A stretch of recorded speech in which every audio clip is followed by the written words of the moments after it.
In a move which I did not see happening, Sony actually pulled Cyberpunk 2077 from the PSN store today. They fully delisted it, which means it cannot be sold anymore. If you own the game, you can still play it, but they will not be accepting new purchases of the digital edition of the game. I mean, you can still go in store and buy it, but Sony did something which I really did not see happening at all.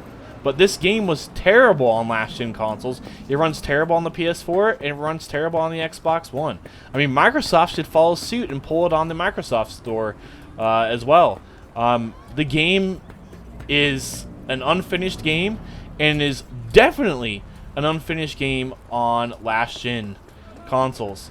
It runs better on PS5 and Xbox One X, but that's not saying a lot. I mean, the best version of the game is on PC, and as someone who has beaten the game on PC and is now doing side content, it still does not run that amazing on PC. I have a GTX 1060 and Ryzen 5 1600, which is a mid-range-ish build. I mean, it's about 3 years old at this point. I built it in 2017 and probably will be upgrading at some point, maybe in the next year or so when cards are in stock. But anyways, man, Sony, whew, they were getting so many refunds from people and so many requests from people that I think that they did the absolute right thing in pulling the game from the store, because so many people were being duped and getting an inferior version of the game that they really just needed to pull it. And this game still needs more work. It probably could have used a whole nother year of development at least.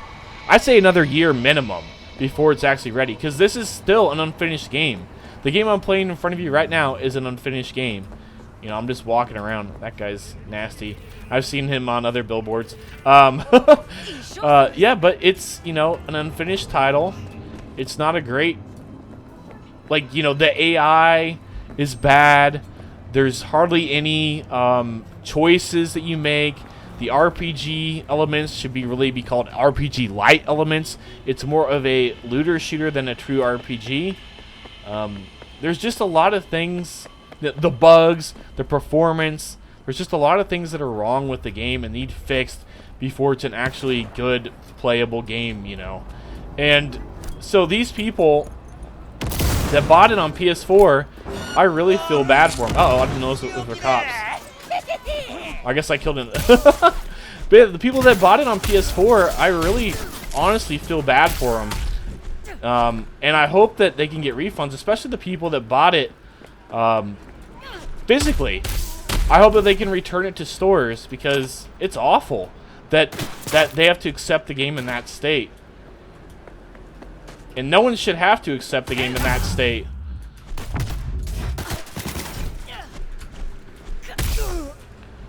No one should have to accept the game in the state that it was on the last-gen consoles.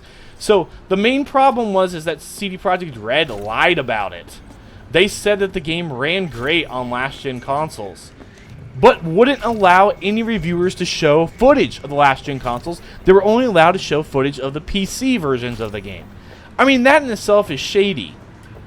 And then for them to say, oh, we're offering refunds on console. Oh, I didn't mean to do that. We're offering refunds on the consoles. But they didn't actually contact Sony, especially. So Sony was only allowing refunds to certain people. But now Sony has just said, you know, screw it. We're delisting it. And we are allowing 100% refunds on the game, which I think props to Sony for doing that.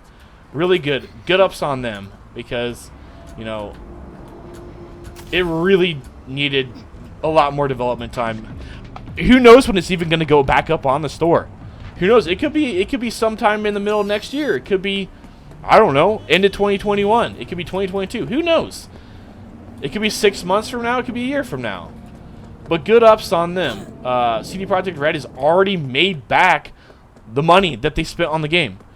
And they spent more money on this game than Rockstar spent in 2013 on GTA 5. And GTA 5 ran 100% fine on the PS3 and Xbox 360. It runs great on PC. It runs great on PS4.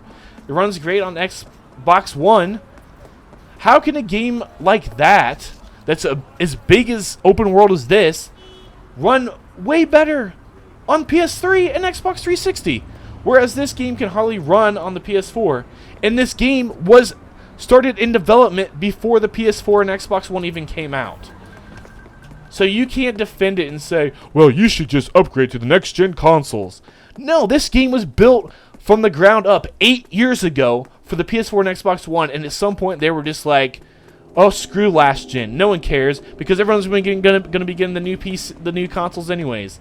And I think it's really bit CD Projekt Red in the ass because now they are screwed, and now they cannot be getting all those digital Christmas sales now. They're going to lose out on that, and I hope stores take back the physical copies of the game. I really hope that stores take back the physical copies of Cyberpunk 2077 because console players deserve to have a good experience just like PC players do. So, and that's, I mean, it still needs optimization on PC. It definitely does. People with high-end PCs are not getting the greatest performance. And why is this nice thing still stuck on my screen on the side? Well, anyways, it's not the average gamers. Signing off. This is kind of a rant about the game on last-gen consoles and the state of the game that it was released in. I like the game. I beat the game, but I would not. The max I would give it, really, realistically, would probably be like a 6 out of 10. That's the max I'll give it in its current state. It needs a lot of work. The AI needs fixed. The glitches need fixed. The bugs need fixed. The frame rate needs fixed. The performance, everything. The questing needs fixed. I mean, there's just so many things that are just not up to par as it should be. Anyway, guys, I'll catch you guys in the next video. I don't know if I can upload this, but I guess I will. I don't know.